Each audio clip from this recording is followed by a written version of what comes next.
Hi, I'm Daniel Landstandig with Listener Driven Radio. For the last 10 years, I've worked with media companies, radio, television, print companies, on how to engage their audience and create valuable opportunities for advertisers and for media companies to reach their audience over and over again and make a real impression.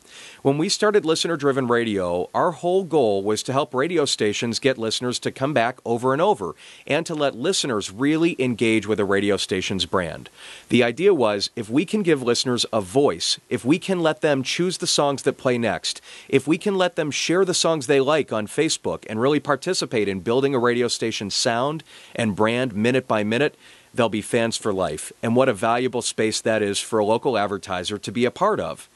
We've seen some really cool things at EdFM in Albuquerque. At EdFM, listeners engage in a really special way. For every one person that shares what they voted on Facebook, about 4 people come back to the radio station's website from their Facebook page. That's a huge return, and that shows that one listener can invite a lot of their friends back to vote, too. We're also seeing at EdFM in Albuquerque that voting has consistently gone up week by week. So every week we've seen an increase in the number of listeners who are voting through listener-driven radio. With listener-driven radio, there are a lot of ways that an advertiser can make an impact with listeners. First of all, right on the screen where listeners vote, there's a space where a display ad can be placed for a local advertiser. In addition to that, listeners can sign up for alerts whenever their favorite songs play.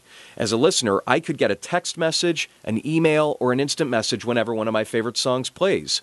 That message can also be tagged with a local sponsor. Every advertiser is looking for ways to make an impression in a noisy world. We know that there are lots of messages that our listeners are exposed to every day. The ones they pay attention to are the ones they care about. And radio stations have a unique way of getting listeners involved with listener-driven radio.